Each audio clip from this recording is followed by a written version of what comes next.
Halo semua, kita ketemu lagi. Ini adalah latihan yang lain mengenai soal runutan. Oke, nah kali ini kita ngapain sih? Soalnya kelihatannya panjang ya, tapi percaya deh, sebenarnya nggak seribet itu juga gitu ya. Oke, kita langsung aja. Yang pertama, kalian akan disuruh menghitung total belanja. Jadi ketika ada orang belanja ke kasir gitu kan, ini asumsinya satu buah barang aja lah ya, maksudnya satu jenis barang gitu. Oke, nanti akan dihitung berapa sih dia totalnya berbelanja gitu ya. Kemudian juga sekalian menentukan si pembeli ini dapat uang kembalian nggak sih dari uang yang dia bayar. Oke, jadi nanti usernya akan disuruh menginput. Oke, di sini saya highlight aja supaya lebih mudah gitu loh nanti ya. Oke, dia akan menginput, apa yang dia input, harga barang dan jumlah barang. Nah, kemudian total belanja itu akan dikeluarkan sebagai output. Oke, outputnya saya kasih abu-abu deh, gitu. Total belanja, ini jadi output, kemudian kayak abu-abu kurang neng-nong gitu ya. Ya udahlah ya. Kemudian setelah itu user akan diminta menginput banyaknya uang. Oke, ada input lagi nih, banyaknya uang yang dibayarkan. Oke, terakhir uang kembalian yang merupakan selisih. Nah, jadi setelah keluar totalnya, pelanggannya ini bayar gitu loh. Nah, nanti setelah diinput bayarnya sama kasir, keluarlah berapa uang yang harus dikembalikan. Oke, nah sementara di sini uang kembalian. Oke, nah sementara di sini adalah jumlah pembayaran ini dianggap tidak akan kurang dari total belanja. Jadi nggak, kalau dia belanja 50.000, dianggap dia tidak mungkin membayar sejumlah misalnya katakan 20.000 atau 30.000 gitu ya. Kenapa? Supaya kasusnya cukup sederhana dulu, karena di sini belum membahas mengenai bagaimana pengecekan apakah kurang ataukah tidak. Oke, kita lanjutkan ya. Nah, sekarang berarti nih, kita mulai ke analisa. Oke, kita analisa dulu. Untuk mengetahui apa inputnya, apa outputnya, dan apa proses-proses yang terjadi. Oke, kita mulai dari input yang kuning-kuning nih. Harga dan jumlah itu di-input. Kemudian apa lagi yang di-input? Uang yang dibayarkan. Oke, saya menamakan bayar gitu aja.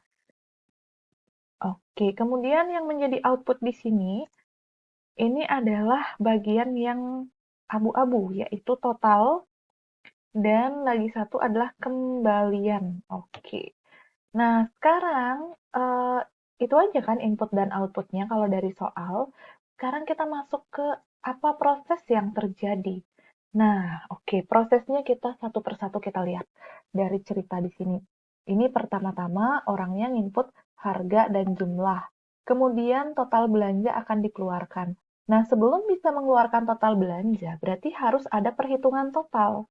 Rumus total itu kira-kira apa ya? Oke, misalnya saya sebagai pembeli membeli barang, katakan namanya KitKat. Saya membeli dengan harga 5.000, kemudian jumlahnya ada sebanyak 5. Nah, berarti berapa sih total saya belanja? 25.000 kan? Bagaimana caranya mendapat 25.000? Cukup dengan mengalihkan 5.000 dikali 5. Nah, 5.000 itu apa? Harga. 5 itu adalah jumlah barang yang saya beli. Jadi rumus untuk total adalah harga dikali jumlah. Oke. Nah, ternyata yang menjadi proses selain perhitungan total, ada lagi nih, lagi satu nih. Nah, selain total, nih ada lagi nih. Nah, terakhir, uang kembalian, berarti menghitung kembalian. Kembalian itu rumusnya apa ya? Nah, seringkali orang kebalik ngitung kembalian. Yang dihitung itu, ini kan uang kembalian itu adalah selisih ya, selisih antara uang yang dibayarkan dengan total. Berarti harusnya rumusnya adalah bayar dikurangi total. Jangan sampai terbalik, yaitu total dikurang bayar. Nanti kan orangnya malah minus dong. Misalnya belanja 50.000, misalnya belanja 40.000, bayarnya 50.000, malah kalau total kurang bayar jadinya kan 40.000 dikurang 50.000, jadinya minus. Jadinya dianggap dia kurang bayar gitu ya. Jadi jangan sampai rumusnya dibalik kalau kurang-kurangan. Kalau perkalian sih kalian bolak-balik juga nggak masalah, sama aja gitu. Nah, ini analisanya. Sekarang kita menuju ke pseudocode-nya. Pertama kasih nama dulu dong algoritmanya, misalnya algoritma um, belanja. Nah, jadi gini, mungkin karena kan di sini goal-nya adalah mengeluarkan total dan kembalian gitu. Jadi kan kita kalau ngambil salah satu gitu jadi agak gimana gitu ya. Sehingga ya udah kita kasih nama belanja aja. Karena di sini ada dua hal yang dihitung ya, berkaitan dengan belanja. Nah, penjelasannya mungkin bisa kalian berikan di sini yang lebih banyak gitu. Algoritma untuk menghitung total belanja seseorang kan seperti itu ya. Kemudian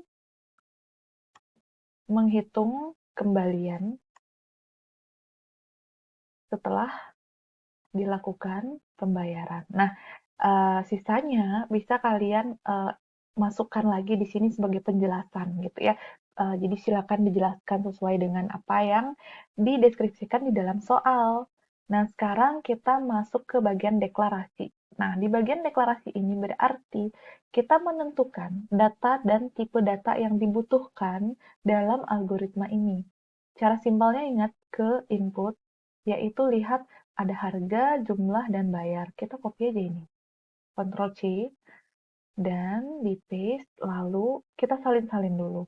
Di bagian output ada total dan kembalian. Ctrl C, Ctrl V. Terus di sini diproses ada nggak sih variabel di sini yang belum tercatat.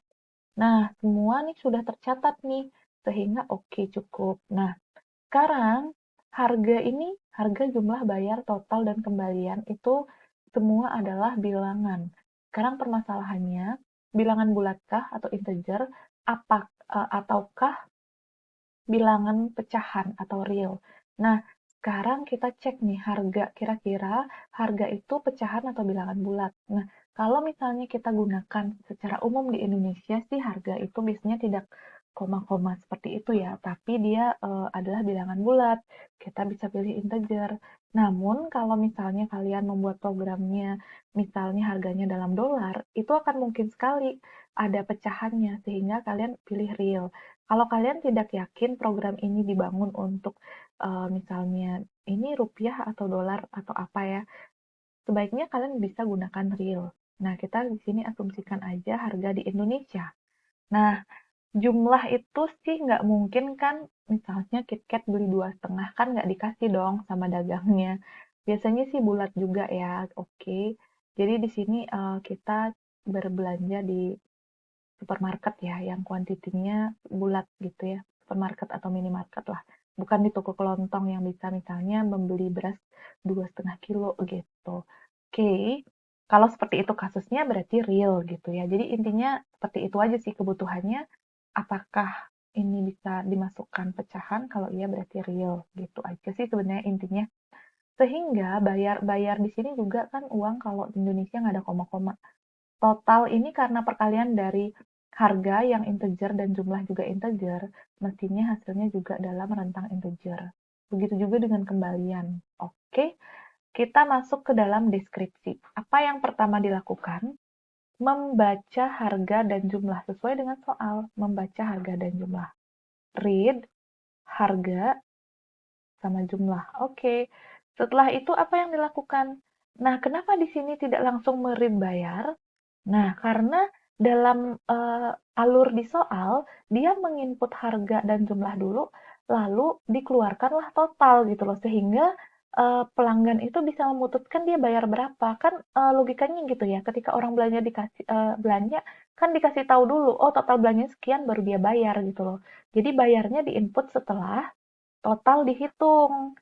Berarti total sama dengan harga dikali jumlah sesuai dengan analisa rumus kita. Nah, setelah itu baru deh baru ditampilkan dulu totalnya dengan write. Nah, tampilkan total. Oke, setelah ditampilkan totalnya sesuai dengan di sini ya, kemudian total belanja dikeluarkan sebagai output. Setelah itu user diminta lagi menginput atau read di sini banyaknya uang yang dibayarkan, berarti read bayar. Nah, setelah itu baru menghitung kembalian sesuai dengan rumus yang sudah kita analisa Ctrl C, and then tinggal di paste dan ganti tanda sama dengan menjadi panah ke kiri sesuai dengan notasi untuk pseudocode. Untuk sama dengan pemberian nilai itu adalah tanda panah ke kiri. Terakhir tampilkan kembaliannya. Nah, ini dia pseudocode-nya. Nah, sekarang kita coba membuatnya di Flowgorithm. Kita buka Flowgorithm-nya. Nah, di Flowgorithm kita langsung aja menuju ke deklarasi, klik. Nah, di bagian deklarasi kita input sesuai dengan kita masukkan variabel sesuai dengan yang kita punya di pseudocode bagian deklarasi. Ini tipenya integer, oke. Nah, setelah itu masuk ke read. Apa yang di read? Nah, untuk read di sini satu persatu, nggak bisa nggak bisa beda-beda gitu loh. Nggak bisa jadi satu gitu, maaf ya. Saya ngantuk. Oke, ada jumlah. Nah, jadi harga sama jumlah. Terus, habis itu, di sini ada perhitungan total adalah harga dikali jumlah. Nah, kita copy aja. Untuk perhitungan ini menggunakan assign. Jadi di sini ada total, itu adalah harga dikali jumlah. Oke. Nah, setelah itu kita akan menampilkan totalnya. Total hasil perhitungan itu ditampilkan jadi total. Nah, kalau sudah, kemudian kita akan membaca bayar. Nah, jadi kita read lagi. Ini double klik. Yang dibaca adalah bayar. Oke. Nah, kemudian kita akan menghitung kembalian sama dengan bayar dikurang total. Oke, kita copy aja supaya cepat. Ctrl C. Karena dia adalah proses perhitungan berarti assign, double klik, kemudian namanya adalah kembalian. Ini adalah bayar dikurang total. Oke. Nah, apa ini? Oh, karena dia mengcopy, tanda kurangnya itu kayak beda karakter deh. Nah, ini ya. Setelah itu, jadi kan tadi itu ada kata-kata kayak gini ya. Bentar, biar kalian lihat errornya apa sih. Nah, ini. The following could not be understood. Jadi tanda minus itu loh, dia nggak ngerti gitu. Sehingga, ya udah hapus aja. Karena dia nggak paham, kita hapus. Kita ketik sendiri tanda minus gitu loh. Kemungkinan tadi itu karakter yang berbeda. Kemudian tulis kembalian. Klik output, double klik. Nah, kembalian. Oke, nah ini adalah hasil flowchart-nya yang sama dengan algoritma yang dijabarkan pada pseudocode. Mari kita jalankan. Nah, di sini Anda disuruh menginput harga dengan tipe integer. Misalnya harganya 5.000 nih.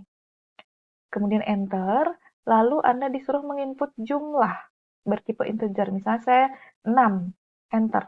Oke, jadi di sini totalnya adalah 30.000 gitu. Baru input bayar. Misalnya saya bayar 50.000. Enter. Nah, jadi di sini kembaliannya adalah 20.000. Kalau misalnya Anda ingin ada kata-kata di sini, masukkan harga, masukkan jumlah, kemudian di depannya ini ada keterangan total sama dengan 30.000 dan seterusnya, Anda bisa melihat video yang berjudul Algoritma Menghitung Nilai Rata-Rata menggunakan pseudocode dan Flowgorithm. Nah, di sana sudah lengkap dijelaskan bagaimana cara menambahkan teks ke dalam konsul untuk outputnya. Oke, sekian video tutorial kali ini. Mudah-mudahan kalian mendapatkan pemahaman yang lebih baik lagi. Apabila ada pertanyaan atau saran atau yang kurang-kurang, silakan bisa dimasukkan melalui kolom komentar yang sudah tersedia. Bye-bye.